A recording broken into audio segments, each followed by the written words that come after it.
Hello and a warm welcome to this week's edition of Africa 360. My name is Kwangu Liwewe.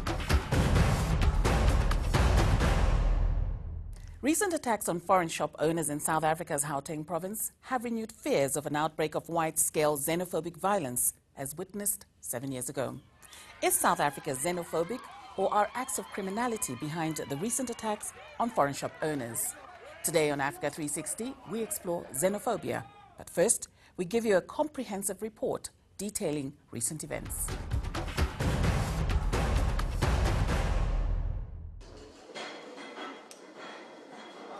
"30-year-old Mohammed Hassan left his country of birth, Somalia, 6 years ago. Like many other Somalians, he came to South Africa looking for a better life.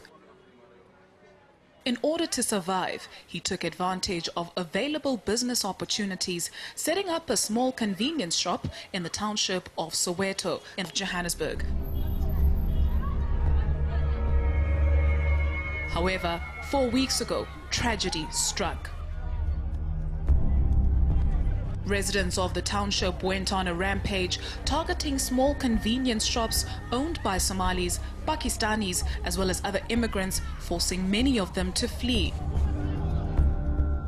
The widespread looting was triggered after a Somali shop owner shot and killed a 14-year-old boy in what he believes was a robbery. Mohammed Hassan's shop was not spared in the violence. He was also physically attacked with an iron rod and a machete. Yeah, shouting. Because they were shouting, and at that point I knew they were coming for me. Sure. After that, they started breaking in and took everything. They even took my clothes. I fell on the ground and I was bleeding profusely. Fortunately, police were already on their way. Someone warned them that the police were coming and the looters ran away. When the police arrived, they saw that I was bleeding and they called an ambulance. The ambulance came and took me to the hospital. Drove me to hospital. The recent events in Soweto and the spillover violence in other townships across Gauteng provide further strained relations between local business and foreign shop owners. These people, their attitude towards our people, they have that anger. And you must always understand that people who are coming from the war background, they will always have that anger. So they might not realize that their attitude against our people in the locals, it's so bad, and our people, they don't hate them. It's just that their attitude, it's not good. According to some local businessmen, foreign shop owners must leave the townships. The solution to this problem is that because the way they came to the townships, pretending to be business people working for themselves, which is not. So the best thing for them, they must leave townships, because what they've brought in the townships is just chaos and chaos. With recent violence and reports of foreigners still being targeted across the country, some South African refugees live in fear. In recent years, attacks against foreigners have multiplied, leaving dozens dead. Since then, South Africa's attitude towards immigrants is believed to have hardened. Recent government proposals to tighten refugee laws are seen as South Africa's increasing intolerance to foreign nationals. Honorable Speaker, Deputy... Perhaps even more worrying are the controversial comments made recently by South African Minister of Small Business Development, Lindiwe Zulu. She bemoaned the growing presence of foreign-owned shops. We have to give South Africans priority, there's no doubt about that. Because in the 7-8 months that I've been here, we've had a lot of complaints that are coming from our citizens about the fact that the space for them is being closed. Of course, there's another element of it. We're saying there's competition, there's all that. But we need to keep a balance between the two. But we can't deny the fact that our focus has to be on our people first. Since the xenophobic attacks that made world headlines 7 years ago, government has introduced foreign nationals integration programs, but few of those programs seem to have been implemented. just to put initiative or we see things put on papers without implementation, it will not help. And if the government want really the real integration of the foreigners, they must at least soften the immigration policies or laws which we see. While the South African government has blamed recent violence on random acts of criminality, some foreign nationals living in the country believe they're simply being hated. This is xenophobia. The majority of the people of South Africa are welcoming the rest of the continent. There are few people who are xenophobic, and that the South African government should acknowledge it. Doesn't harm. We call apartheid. We knew that apartheid wasn't nice, but we gave it the correct name, and we found the solution to eradicate apartheid in the society. With wounds of the infamous 2008 xenophobic attacks still fresh, there are renewed fears that recent violence could spiral out of control if not addressed sooner. But the South African government insists foreign nationals are more than welcome in the country and views the reports of yet another perceived looming xenophobia attack as baseless. Do join us after the break, when I'll be joined by my guests to have an in-depth discussion on xenophobia. They Somalians, in the way of living with our people or even communicating with them, and even, when they look at our people, it's like they don't, appreciate our people to say they can live with them.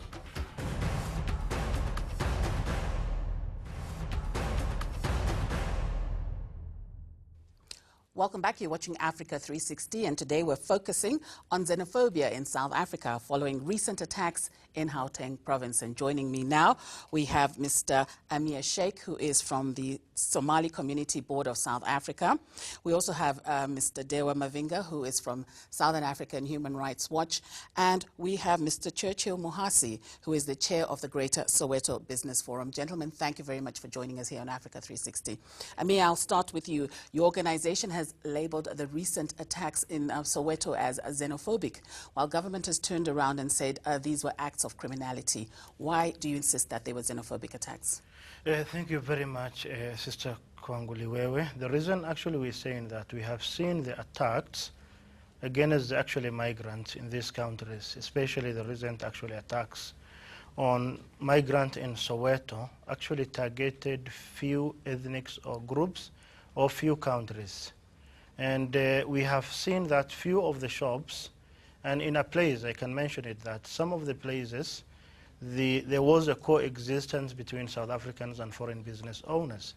But when this started, it was not actually, it was indiscriminate. And the foreign nationals, especially those of Ethiopian Somalis, Pakistanis actually were the only one that were attacked. Dewa, maybe you can come in here narrowing down on the attacks that happened in Soweto. Would you say that was an act of criminality, or was it a xenophobic act? Clearly it is all the hallmarks of xenophobia, and the challenge is that there seems to be no political will to accept the reality that this is not just criminality, but it is xenophobia that needs special attention from government. So the bottom line is that there is need for government to accept this, that this is indeed xenophobia, and they have a comprehensive way of dealing with it. Mr. Mrasi, maybe you can come in here and comment on this issue, criminality versus xenophobia. Well, I think there are various aspects into this matter which drives this thing that happened, especially in the past. But coming to the issue of xenophobia, no, we wouldn't agree with that, because we as South Africans, especially even in Soweto, we have lived with different nations for a very long time, and these things, they've never happened before. I mean, Mozambicans, they've been here now for years and years, and the Zimbabweans, they've been here for years and years. There's never been any attack based on the xenophobic. But the problem which we as business people have actually picked up is that, one, the attitude of Somalians towards our people is just not right. And you must understand that the attitude at any given time is very important. When you say the attitude's not right, what exactly are they doing? It's about they Somalians, in the way of living with our people, or even communicating with them, and even, when they look at our people, it's like they don't, appreciate our people to say they can live with them.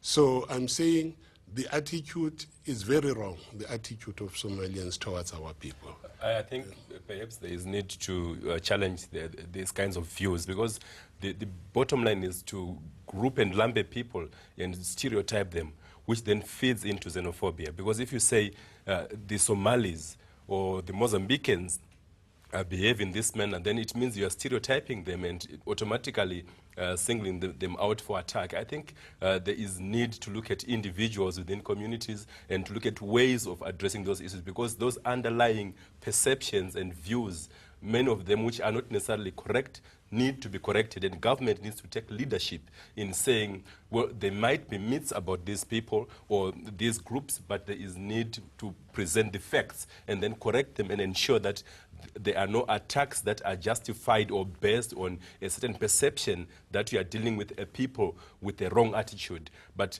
there must be systems in place led by the government of South Africa at various levels, local, municipal, provincial, and national, that say we need to protect all the people in South Africa and have mechanisms that deal with xenophobia as a special crime that needs special attention. Amir, come in there and just comment on whether people of your community are actually mistreating the locals. First of all, at least, it is actually such sentiments that are leading to attacks on our nationalities. And this is coming from the local leadership and also the national leadership. I will just give you a post that the Minister of Water and Sanitation have posted recently, where she said the foreign, and then she talked of two communities, which can lead to ethnic profiling of the Somalis and Ethiopians. They have taken all the shops to an extent that the second shop that was owned by the local is now taken by them.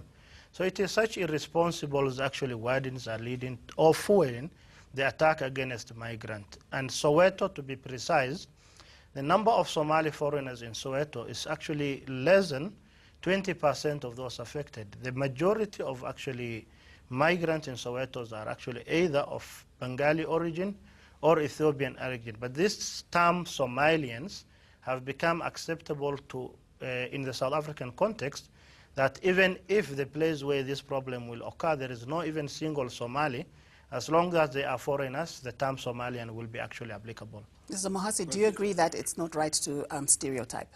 No. I really don't agree with that. But the issue of regulation, it also has to come into place, where I think my friends, they say the government must be involved. Yes, the government must be involved in terms of there has to be regulating the, the integration and the coming in of these people. They cannot just, you wake up in the morning, somebody is running a shop there. He has not joined the association. He has not, it doesn't have the operation, the license to operate. You hardly know if he pays tax. So that's one of the reasons. So the blame lies with the government, isn't it? And not the Somali nationals. With the government, but also the Somalians themselves. Because, if you come into a place as a business person, you need to first find out is there an association where we can, be part of that. Because even if we call meetings as Greater Soweto Business Association, they don't come to those meetings, to our meetings, you see. So, how do you then now start communicating with them? Until such time that they are leaders, they should also come forward to say, we have our people, we want to formally introduce them and integrate them into your communities as part of business people. So, Amir, just tell me, why are these two organizations not talking to each other about these pertinent issues? It's not we are not talking. There is actually government regulation that we as Somali leaders cannot do anything about it. The businesses that are actually done in urban is not similar to what actually the townships. If we go, the government talks of regulation, but if we go for documentation and we go and we say that we have got a spaza shop that we need at least to license, they will be told for you actually to run as spaza shop, you don't need any document, any permits. And the local community aspect is that we are not, this is a myth that, as Dewa put it, We are creating jobs. Wherever we are buying it, actually, we are paying VATs. We are taxpayers. And there is a research that was actually recently done by the Urban Observatory. And it have actually shown that as a migrant, actually, we employed even more locals than actually the local business owners. And in average, at least on average, at least every foreign shops at least employs 2 of the local South Africans. Gentlemen, let's hold on to that thought, and when we return, we'll bring you more on this discussion on xenophobia in South Africa. I think this discussion is irrelevant to the extent that, whatever the issues that are being raised, where there are no facts, does not justify xenophobia.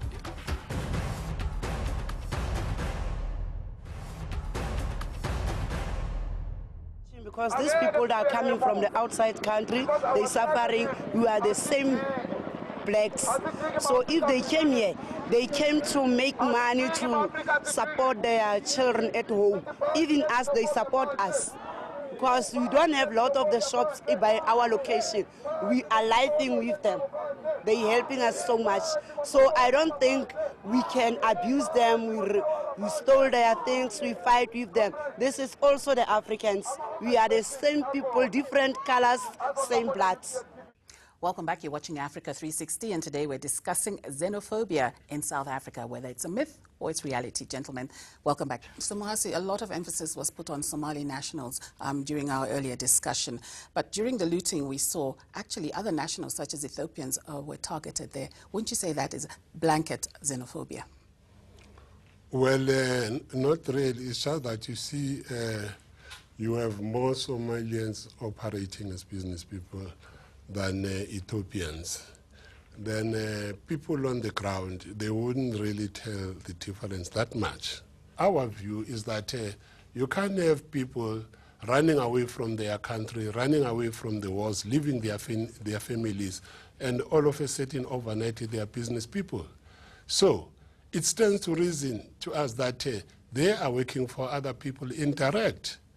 That is why they are even being suspected a lot to be selling soiled goods. What evidence do you have that they're working for other people? And who are these other people? Are they South African nationals they're working for? No, we are saying that is our view. Because, I mean, it's not possible that you run away from your country, from the wars, and then the next thing overnight, you are a business people in another country. I mean, to start business, it's not just something that you can just say, tomorrow I'm going to start a business and then move on. Amir, how do you start your businesses when you land on the shores of South Africa? I actually interject very quickly, Sister Liwewe, is that how we start a business, there is actually, business is all about competition. We are not actually selling stolen goods. We have got goods that can be traced to cash and carries or actually places that we buy. We have got slips and receipts for this. There are no actually hidden factors or people who are giving us the support. It all actually depends with how we come.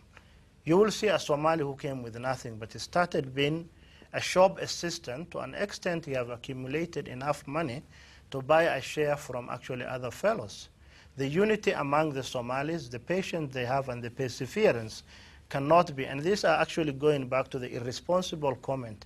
Recently, when the Minister of Small Business Development went with the chairperson of the Portfolio Committee, the same utterance actually came from the chairperson of the Portfolio Committee, which said, no, the Somalis are not the right owners, but they are actually agents. And these are the things that we need to know. If they have got facts and they're saying we are agent for Indians, they must bring it actually forth. If they will say we are an agent for Islamic extremism, and I've been reading this from the papers yesterday, at least let them come to that and actually address it to the relevant government authority. But we are actually legal. Our status is legal in South Africa. Our businesses are legal, but still, we need at least to have the unity with our locals. I think this discussion is irrelevant to the extent that, whatever the issues that are being raised, where there are no facts, does not justify xenophobia. And does not justify failure by government to address the issue of xenophobia. What needs to be done is to have the law protect everyone. there must be equality before the law. If you have, as a citizen, a dispute or a complaint, you take it to the law, and the due process of law should take place where these things are investigated, evidence is brought forward, and solutions are found. There is no justification to use violence, to loot shops, simply because you have some perception or a myth that is driven by political or economic considerations. Your response to his sentiments? That is why we are saying there's no xenophobia in this whole process. It shows that there is that thing that still needs to be addressed proper. And I mean, to be honest, where I come from, the mandate that we've been given by our members on the ground is that Somalians, they must move out of the townships until these issues, they are properly resolved. And do you agree with that? No, we don't agree with that. But I mean, if people are doing that on the ground, there's not much you can do. Because right now, as I was coming here, I was called and I was told that we are removing Somalians in the shops in Meadowlands. But I say, guys, that is xenophobia. So hold on. I've said, even if that is happening, but you must do that peacefully. Don't fight, don't loot, don't do anything. Just explain to them that there has to be a process that must be established. But why is it not the law that is going to shut it down, not the people on the ground? Why are you telling the people on the ground to do it peacefully? Yet there's law that should be followed. I mean, if people on the ground, I mean, those are the members that you can't have a control over them. If they say we're doing this, but you must also make sure that there should not be violence involved. I mean, both men shaking their heads here.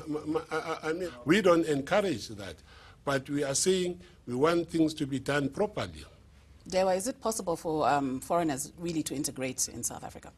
It is possible, given the right amount of political will from the leadership in terms of acceptance and in terms of clarification of the applicable laws and regulations that must be made clear to everyone. And it is also possible with responsible leadership that condemns clearly and categorically any tendency towards xenophobia. So my learned leader here should have condemned any attempts to loot the shops, not even to say they should do it peacefully, but simply to say it should be in the hands of the law. So if that kind of leadership emerges, then yes, there will be integration. And your thoughts on integration? Yes, we are saying there has to be a proper integration of these people into the townships. Not just tomorrow morning you find that a person is already operating there without following proper regulations. There are regulations in place. I don't know who says that there are no regulations in South Africa of trading. There are regulations. That is why we have local governments which are dealing with those regulations. Amir. The Constitution of South Africa doesn't empower an individual.